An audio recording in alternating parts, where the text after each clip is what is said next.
যুদ্ধ তাদের কথা বলছি, তাদের কিন্তু এই রাতটা ভোলার মতো না। প্রত্যেকেরই জীবনে ওই রাতটার মধ্যে একটা বিশেষ স্মৃতি আছে, এবং আমার ব্যক্তিগতভাবে একটু একটু in the sense very memorable. কারণ হচ্ছে আমরা বিকেলবেলা খেলছিলাম, প্রত্যেকদিন সন্ধ্যাবেলায় শেখ সাহেবের বাসার সামনে যেতাম যে আজকে কি হচ্ছে একটু শোনার জন্য।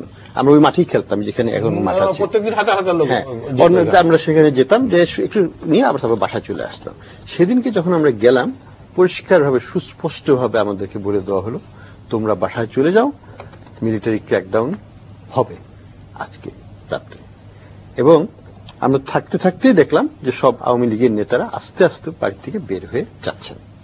এটা একটা দিক নির্দেশনা। তারপরে আমরা আবার কিছু ছেলে মিলে, আমরা ঢাকা ইউনিভার্সিটির আমরা কিছু একটি গাড়ি টাড়ি নিয়ে আমরা ভাবলাম একটু ক্যান্টনমেন্টের দিকে যাই। তারপরে ক্যান্টনমেন্টের দিকে গেলাম, আমাদের গাড়ি ঢুকতে দিল না। তো ঠিক আছে, ক্যান্টনমেন্ট না আমরা ইন্টারকন্টিনেন্টালে যাই। সেখানে যে একটু ড্রাইভ করে তারপরে আমরা একটা বাসায় গেলাম। সেখানে থেকে আমাদের উনার এক মিলিটারি আত্মীয় আছে ক্যান্টনমেন্ট, উনাকে ফোন করা হলো এবং উনি বললেন যে হ্যাঁ সাজ রব চলছে এবং একটা কিছু হচ্ছে আজকে রাত্রে। তারপরে আমরা কলাবাগানের বাসায় যখন ফিরে আসছি তখন অলরেডি আয়োজন চলতেছে যে গাছ কাটো, রাস্তায় ব্যারিকেড দাও, অমুক করো তমুক করো, শাবল কোদাল নিয়ে আমরা ওই ব্রিজটা ভাঙবো। ওই যে লেকের পারে যে লেকের যে ব্রিজটা আছে, যে মাথায় মাথায় ব্রিজ, তো শাবল দিয়ে এক কোথাও দেওয়ার পরেই তো শাবলই ফিরে আসে, রাস্তা তোর কিছু হয় না।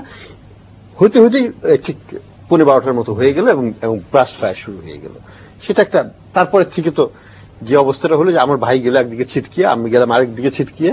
পরে আমি রাত্রিবেলা বাসায় আসলাম, কিন্তু আমার ভাই 2 দিন পরে বাসায় ফিরলো, কারণ সে ওই পারে চলে গেছে। সে শেখ সাহেবের বাসার পাশের বাসায় যে আস্থাটা নিয়েছিল এবং এখান থেকে সে আবার সবকিছু দেখেও ছিল যে শেখ সাহেবকে অ্যারেস্ট করা হলো। যাই হোক, এই যে ঘটনাটা, এবং তারপরে কোনোদিনও কেউ ভাবতে পারে না যে আমাদের দেশের মিলিটারি আমাদের দেশের জনগণকে এইভাবে হত্যা করতে পারে। এবং পরে 2 দিন 3 দিন পরে যখন কারফিউ অফ করা হলো, তখন আমরা নিউ মার্কেটে যেয়ে দেখি যে আলুর বস্তার উপর লাশ, মাছের ইসের উপর লাশ, রিক্সার উপর লাশ, শুয়ে আছে রিক্সাওয়ালা, সেখানে পেটের মধ্যে গুলি করা। এগুলো তো আমরা সবাই নিজের চোখে দেখেছি। কাজে সেই দিনই আমরা বুঝতে পারি ছাত্র হিসাবেও যে এই দেশ আর এক থাকতে পারে না। তো এখন যেটা হচ্ছে যে আমাদের এই আন্দোলন, যে স্বাধীনতার যে আন্দোলনটা ছিল, এটা কিন্তু একটা অর্থনৈতিক উন্নয়নের আন্দোলন, এটা একটা অর্থনৈতিক সমতার আন্দোলন ছিল। এখানে সামাজিক উন্নয়নের ব্যাপার ছিল এবং আরো যেটা ছিল যে গণতান্ত্রিক অধিকার আদায়ের সংগ্রাম।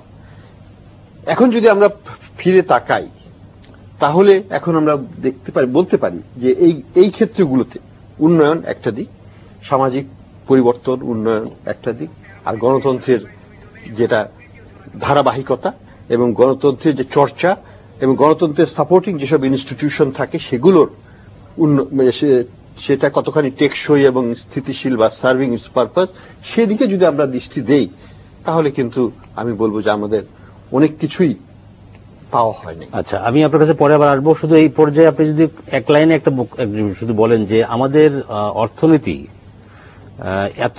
এত বাধা বিপত্তি সত্ত্বেও যে পর্যায়ে গিয়েছে, বিদেশি অনেক সংস্থা, অনেক দেশ কিন্তু এখনো বলছে যে বাংলাদেশ উন্নতি করছে, বাংলাদেশের অর্থনীতিটা মোটামুটি টেকসই। আপনি এটার সাথে একমত কিনা, আর হলে এটার মূল কারণ কি, যদি আপনি এক লাইনে বলেন, আমি পরে বিস্তারিত আসবো আপনার কাছে আবার। না, বাংলাদেশের অর্থনীতি আমি বলবো স্থিতিশীলতার ব্যাপারে এটা খুবই স্থিতিশীল একটা অর্থনীতি। এটা কিন্তু অল্প ঝড়ে এখন আর ভেঙে পড়ে না। 75-এ যে অবস্থাটা ছিল সেটা একটা দুর্ভাগ্যজনক, একটা বিরাট অর্জন, তাহলে আমরা বলতে পারি বড় অর্জন। স্থিতিশীলতা আমাদের একটা বিরাট শক্তি, কিন্তু আমরা এই স্থিতিশীলতাটাকে, আমার যেটা অপ্রাপ্তি সেটা হচ্ছে স্থিতিশীলতাকে আমরা ব্যবহার করে আমাদের উন্নয়নের ধারাটাকে আরো বাড়িয়ে তুলতে পারি। আচ্ছা, সেটা এখানে আক্ষেপটা কেন পারিনি এবং কি করণীয় সেটা নিয়ে আপনার কাছে আবার আসবো। ফরিদা পারভিন, আপনি যদি আমাদেরকে একটু বলেন যে সাংস্কৃতিক জগৎটা তো একটি বিরাট, একটি বাঙালি জাতিসত্তার জন্য গুরুত্বপূর্ণ। এই ক্ষেত্রে আমরা এই 40 বছরে যতটা গিয়েছি, সেটি আপনি কতটুকু সন্তুষ্ট? না, সেটা তো ঠিকই, এগিয়েছে তো বটেই। না হলে আমি কুষ্টিয়া জেলা শহরে মানুষ হয়েছি, ওই সময় 25শে মার্চ তখন ব্ল্যাক আউট হয়ে গেল। তারপরে আমার আব্বা পেশায় তো চিকিৎসা সেবায় ছিলেন, তো তিনি আমাকে বললেন যে মা এখন তো এইখানে থাকা যাবে না, চারিদিক থেকে তো তখন বিহারি টিহারি এইগুলো সব কুষ্টিয়া হসপিটালে আর কি। তখন আমরা কুষ্টিয়া থেকে একটু দূরে গ্রামের দিকে বীজনগর বলে জায়গা, ওখান থেকে যখন আমি নিয়ে গেলাম, আমি শুধু আমার হারমোনিয়ামটা নিয়ে গেছি, আর কিচ্ছু নেইনি। তারপরে তো যুদ্ধের সময় তো পানি হয়ে একদম আমাদের সিলিং ইয়ের মতন একতলা ডুবে গিয়েছিল। এইসব ঘটনাগুলো ঘটেছে ওই সময়। তারপরে ওখান থেকে গ্রামে বীজনগর থেকে আর একটু দূরে। তারপরে অনেকে ভাবছে যে তখন স্বাধীন বাংলা বেতারের আর্টিস্ট আমরা চুরি করে রেডিও শুনতাম, গান শুনতাম, আর আমার মনটা বলতো আমি যদি ওখানে গিয়ে একটু গান করতে পারতাম, এরকম মনে। তখন আমি কিন্তু রাজশাহী বেতারে গান করি, তখন 68 সনে আর কি। তো তখন অনেকে এসে বলল যে, মানে স্বাধীনতার বিরোধীরা অনেকে এসে বলল যে এইখানে একটা মেয়ে আসছে গান করে, তাই তাকে তো রেডিওতে যেতে হবে, মানে রাজশাহীতে নিয়ে যাবে সে। এরকম মানে অত্যাচারের তো ছোট অত্যাচারগুলো অনেক সময় মনেও থাকে না, অনেক সময় ভুলেও যায়। তারপরে ওখানে আর্মিরা আসলেন, পাকিস্তানের আর্মিরা এসে সে যে আমাদের সব ইয়াং জেনারেশন তখন চারিদিক থেকে ঘিরে ফেললো। তারপরে আমরা যে বাসায় গিয়েছিলাম সেই বাসার একটা মেয়ের গায়ে পক্স হয়েছে, তো ওকে সামনে রেখে আমরা পেছনে, আমাদের বয়সী যারা, আমরা তখন ম্যাট্রিক পরীক্ষা দিব আর কি, তো সব ইয়াং মেয়েরা, আর তখন কোরআন শরীফ বুকে নিয়ে আছি যে যাতে এটা দেখলে অন্তত। তারপর আমার আব্বাকে গুলি করতে গেল, তখন আমার আব্বা কাছে ঘড়ি টড়ি ছিল কি ওইগুলো নিয়ে গেল। তো বললো যে তুমি মুসলমান, বারবার বলছে তুমি কি মুসলমান? তো বলছে হ্যাঁ আমি মুসলমান, আমার মাথায় টুপি আছে দেখছো না, আমি কেবল নামাজ পড়ে উঠলাম। তারপরে না আব্বাকে বললো যে তুমি ওইদিকে দাঁড়াও। গুলিটা এমন ভাবে ইয়ে করলো যে আব্বার মাথার উপর দিয়ে চলে গেল আর কি। এবং ওই সময় আব্বা বললো যে এখানে তো মেয়ে নিয়ে থাকা সম্ভব না, আরো গ্রামে, এর আগে প্রত্যন্ত গ্রামে গেলাম। তো এই স্বাধীনতার সময় কুষ্টিয়াতে তখন জব্বার ভাই, আপিল ভাই, তখন আমরা মিছিলে গান করছি, মানে দেশের গান, ইয়ের গান, এইগুলো সব করছি আমরা, একেবারে উদ্দীপনামূলক গান। তো এই স্মৃতিগুলো আমাকে এখন ভাবাই এই অর্থে যে আমাদের দেশের সঙ্গীতের পরিসর কিন্তু অনেক বিস্তৃত হয়েছে, এটা তো বলার অপেক্ষাই রাখে না। এখন ওই সময় স্বাধীনতার পরে যখন একঝাঁক সব আর্টিস্ট আসলো, তখন সাবিনা ইয়াসমিন, শাহনাজ রহমতুল্লাহ, খুরশিদ আলম, মোহাম্মদ আলী সিদ্দিকী, তখন তো ওই সময়কার জব্বার ভাইদের সময় আর কি। তো এখন মাঝে মাঝে কষ্ট হয় দেশটাকে এরকম চেয়েছিলাম কিনা। আচ্ছা, আপনাকে আমি এখানেই থামাচ্ছি, সরি। দেশটা এমন চেয়েছিলাম কেন আপনি এই কষ্টটা বোধ করছেন সেটা ব্যাপারে শুনবো আপনার কাছ থেকে, আপনার কাছে পরে এসে।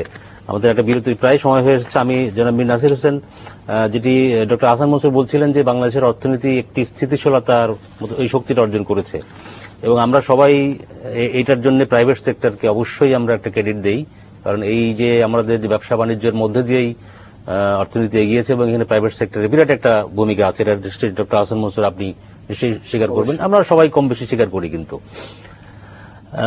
অনেক অবদান আপনাদের রয়েছে প্রাইভেট সেক্টরের। তো এই স্বীকৃতিটুকু আপনারা পেয়েছেন, তাতেই আপনারা কতটুকু সন্তুষ্ট, আর আরো কতটুকু, আরো অনেকদিন নিশ্চয়ই আপনারা যেতে পারেন, সেটার জন্য প্রধান বাধাটা সংক্ষেপে বলবেন। আমি আবার আসবো পরে আপনার কাছে আবার। হ্যাঁ, ধন্যবাদ আপনাকে। আসলে 71 সালে আমরা যখন মুক্তিযুদ্ধের সাথে সম্পৃক্ত হলাম, এই 25শে মার্চের পরে, তারপরে যখন দেশ স্বাধীন হলো, তখনকার পরিস্থিতির সাথে আজকের পরিস্থিতি যদি আপনি বিচার বিশ্লেষণ করেন, বিরাট ব্যবধান। আমি যদি নাম্বারগুলি দেখি, অভাবনীয় পরিবর্তন। সাফল্য যদি আপনি একদিক থেকে দেখেন, বিরাট সাফল্য, ফেনোমেনাল ডেভেলপমেন্ট। আপনি সব জায়গায় আপনি যে ইকোনমি আজকে গ্রো করছে, আপনি ইকোনমিক ফিল্ডে দেখেন আজকে বাংলাদেশের জিডিপি হচ্ছিল 160 বিলিয়ন, বাজেটের সাইজ হতো 2,65,000 কোটি টাকা। আপনার এটা চিন্তাও করা যায়নি। আপনার 80 দশক পর্যন্ত আমাদের রেভিনিউ বাজেট পর্যন্ত এইডের উপর ডিপেন্ডেন্ট ছিল। জিডিপির সাইজ ছোট থাকা সত্ত্বেও 80 পর্যন্ত 3% আমাদের কিন্তু গ্রোথ হয়নি। যখন থেকে গণতন্ত্র নতুন, এটা গণতন্ত্রের সাথে হয়তো সম্পৃক্ত না বা একসাথে যায় না, কিন্তু গণতন্ত্র যখন নতুন করে যাত্রা শুরু করলো 91 পরের থেকে, এবং তখন কাকতালীয় ভাবে আর একটা জিনিস হলো, সেটা হচ্ছিল বাজার অর্থনীতি চালু হলো, অর্থনীতি অবমুক্ত হলো, এবং তখন থেকে কিন্তু প্রাইভেট সেক্টর এই চালকের ভূমিকায় আসলো এবং এসে বাংলাদেশের অর্থনীতিকে আজকের যে অবস্থায় সেখানে নিয়ে এসছে। এর বিরাট অবদান। এর সাথে সরকারের যে কোনো অবদান নেই আমি বলবো না, সরকার নিশ্চয়ই বিভিন্ন সময় তার ভূমিকা পালন করেছে, হয়তো যতখানি করা দরকার ছিল হয়তো করেনি, কিন্তু আমরা সরকারের কাছ থেকে অনেক জায়গায় আদায় করে নিতে সক্ষম হয়েছি, কিন্তু হয়তো আমরা কাঙ্ক্ষিত পর্যায়ে যেতে পারি না। আপনি যদি ডিটেল শুনতে চান আমি এখন বললাম পরে, আমি বিরতির পরে এসে আপনার কাছ থেকে আরো বিস্তারিত নিশ্চয়ই শুনবো। আমাদের হাতে আরো সময় রয়েছে, আমরা বিরতি নিতে হচ্ছে এখন। ফিরে এসে আপনাদের প্রত্যেকের কাছে আবার যাব, যেখান থেকে আপনারা শেষ করছেন সেখান থেকে আবার শুরু করব। দর্শক আমাদের সঙ্গে থাকুন, বিরতি নিচ্ছি অল্প অল্প সময়ের জন্য, কিছুক্ষণের মধ্যে ফিরছি। আশা করছি আপনারা আমাদের সঙ্গে থাকছেন।